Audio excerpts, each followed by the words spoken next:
challenges?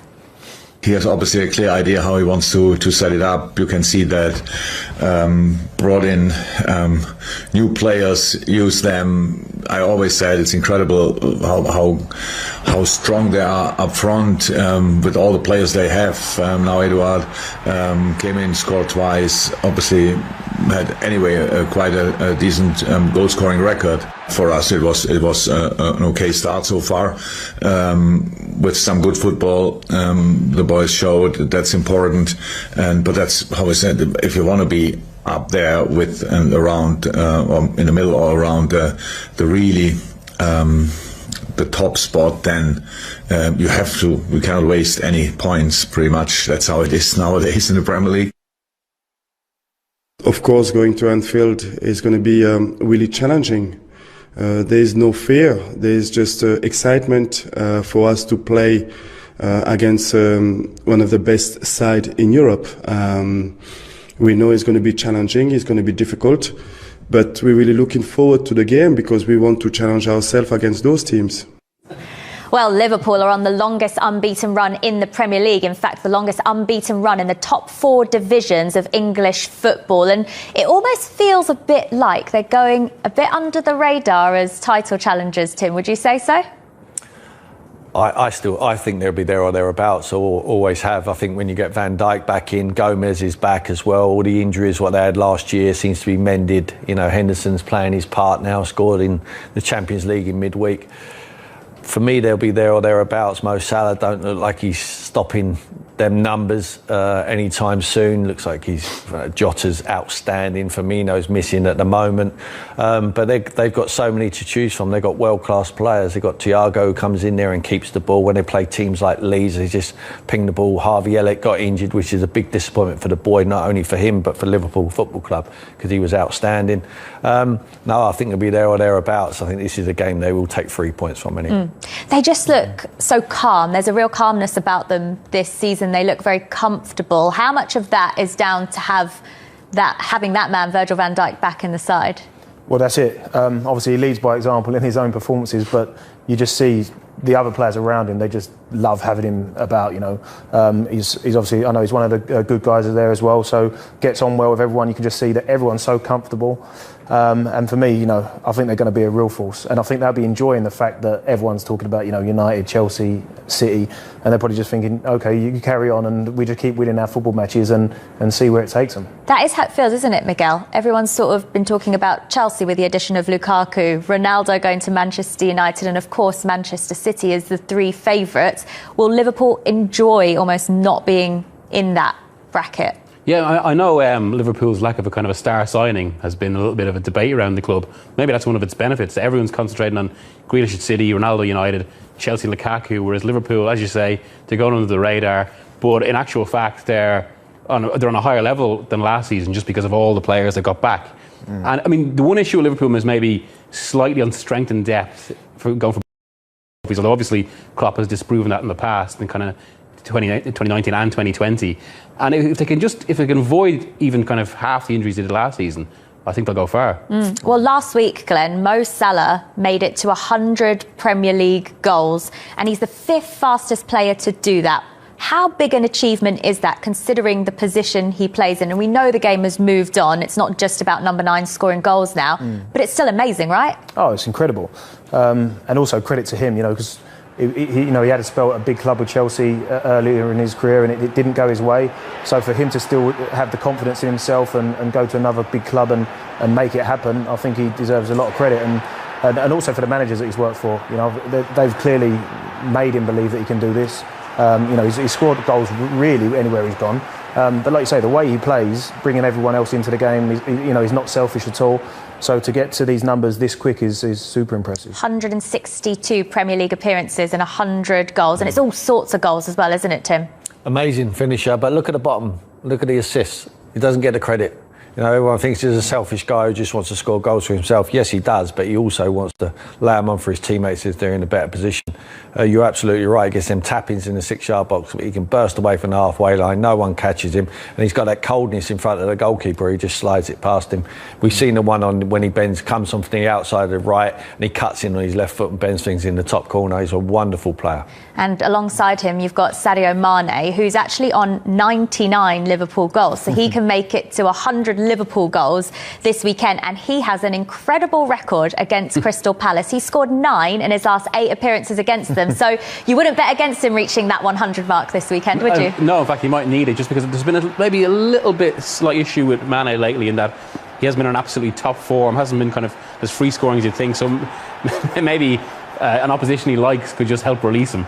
Does he look a bit frustrated to you this season, Mane? He does go through these spells, even when his numbers are through the roof, and he feels like he's scoring all the time. You can still, if he misses 1 or 2 chances, you can see the pressure he puts on himself because he's not happy. But he seems to have these sort of cold periods quite often, but it doesn't look like it with his numbers. It's quite amazing that attacking lineup from Liverpool, isn't it, Tim? With Jota in there as well, as long as Bobby Firmino. But I love Mane. I mean, I hate him and I love him because he scored the quickest ever hat-trick against one of my teams, and that still it still hurts you, does it? Every time I see him, it brings me out in cold Gives sweat. you shivers. But he's incredible. I would always play him. I just think he gives so much to the team. He scares the opposition. He takes them back another 10 yards, you know, because they're worried about his pacing behind. So I think they've got a wonderful balance with all 4 of them. You have to say 4 now because Jota is just fitted in magnificently to him. And we already talked about the effect of having Virgil van Dijk back playing in this team, Miguel, but defensively this Liverpool side looks so strong. The only goal they've conceded in the league was that Kai Havertz header against Chelsea, the only game they've dropped points in the league so far as well. Are they looking just so much more of a solid outfit with him in the side? Oh, completely. I mean, I think beyond forwards who score, obviously, I actually think, or someone like Roy Keane, it's hard to think of a player who has such a transformative effect on a team as Van Dijk does. He just, I mean, without stretching it, it's almost like Liverpool's entire defensive approach is based on him because he covers so much. He's almost like, in fact, an N'Golo Kante at the back. Because and like we saw, without him, we saw the effect of it last season where Liverpool were so poor, so easy to get at. When he's there, and especially with Alisson behind him, just with that kind of, that line they've got, there's very little that gets through. And then we saw in midweek against Milan that you take him out the side and they concede 2 goals. I'm not saying it's just because of that, but when you change those centre-halves at Liverpool, makes a difference. But it is as simple as that. I mean, is it? He's so good. He is a Rolls Royce of a footballer, and it's not only what he gives you, what he produces on the pitch, it's in the dressing room as well. When you're lining up, the opposition look at him and they know he's got that authority. You know, he stands there. There's nothing wrong with him, is there? I mean, he's just immaculate, the kid. But the teammates, we played with big players as well, me and myself and Glenn.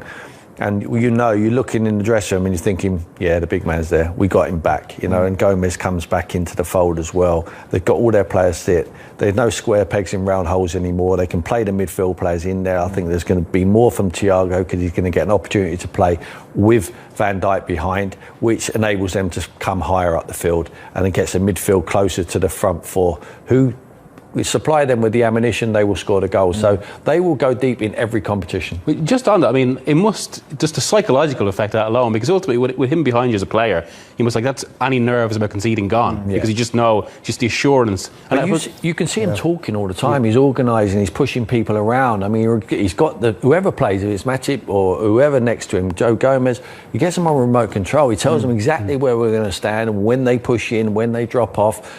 He's a leader. He's a leader. He's a great character. He's charismatic. You know, he's a threat from set pieces going forward. But just in the dressing room and around the training ground, it gives them a huge lift when they go into match day. When the opposition line up and they look across at Van Dijk, we're up against it today. Well, just as Crystal Palace get off to their first win of the season and they're unbeaten in 3 games now, they come up against opposition that they don't have a very good record against. This won't be the game that Patrick Vieira wanted, is it, Glenn? Because they're just getting off to a bit of a run now. Yeah, they've started well. You know, they got straight into the middle of the table where, you know, they'll probably be happy to take towards the end of the season. But but they're going to have to play Liverpool eventually. So you might as well try and play them when you're on form and things are going your way. But look, yeah, you know, you don't want to be playing Liverpool when they're in that sort of form. But Vieira seems to have got the guys playing the way he wants to. They can be a real threat on their day. My problem with Palace is they could do this, go on a great run and then just not turn up. You know, sometimes they can have no warning and just not turn up, but then they can ultimately surprise us like they did against Tottenham as well. It was a massive win, that one against Spurs, wasn't it? Yeah, huge boost for confidence, you know, to manage to get the 3 points under their belt. Because there's huge changes there. I mean, we talked to Roy Hodgson, old school manager. He wants to play behind the ball. Patrick's trying to play out from the back, a little bit more imagination, but doesn't always guarantee you results. But Edouard comes on and scores a couple of goals for him. It's a fantastic result. On paper, it looked like a very difficult game against Tottenham, but when this boy comes off the bench and does this, you know, he looks like a centre forward who really wants to get his shots off and score goals. You know, in contrast, you've got Christian Benteke, who wants to score, but it's normally from his head, and Jordan Ayew, who wants to do most of his work outside the box. But they look like they've found a real goal scorer there, and I think around 6 to 8 million from Edouard from Celtic was a good return. Does he keep his place, Edouard, after that debut? You'd have to think so. I mean, even from the very logic of just the psychological momentum for it, because I mean, and I think that's so important to Palace at the moment. And we've seen the opposite situation, say 6 years ago when Frank de Boer was in charge, and I think that was another key thing about getting that win at that point, just to prevent that happening. And I think keeping Edouard in the team is part of that. I mean, mentality is so important at this point of the season. Yeah, how will Christian Benteke feel about that, though, Tim? You know him well. He's got to score goals, otherwise Christian knows you score goals, it's impossible to drop. You know, if Christian would have come off the bench and scored a couple of goals, he'll want to be starting against Liverpool. So, unfortunately, unlucky, son. He's actually got a really good record at Anfield as an away player. He scored more goals as an away player at Anfield than he did in his time in a red shirt there. He did, yeah. I remember at Villa he scored a few goals like for a lot of years. I think it was the thorn in their side. Hence, I suppose, why in the end they ended up signing him. It didn't materialise for him. I think they played him in the wrong way. I mean, Brendan wanted him to come off and play as a number 10. He's not that type of player. He needs the ball wide. He's a threat. You know, you stick the ball in the box, he can come and head it. But as being dropped, it's part and parcel of the game. If you're a centre forward and you don't score goals, that's what you're there for. You don't deliver, someone else will come in and take your place. OK, right, let's get a prediction from both of you then. Glenn, what do you think? I'm going 2-0 Liverpool. Simple. Tim? Simple. Yeah, I'm going 3-0 with, I think we're going to go with Mane getting his 100th Liverpool goal? Liverpool goal, yeah. There we go. And Miguel, we'll see your prediction for that one a little bit later. I'm really teasing this, aren't I? We're going to take a break now. When we return, we're going to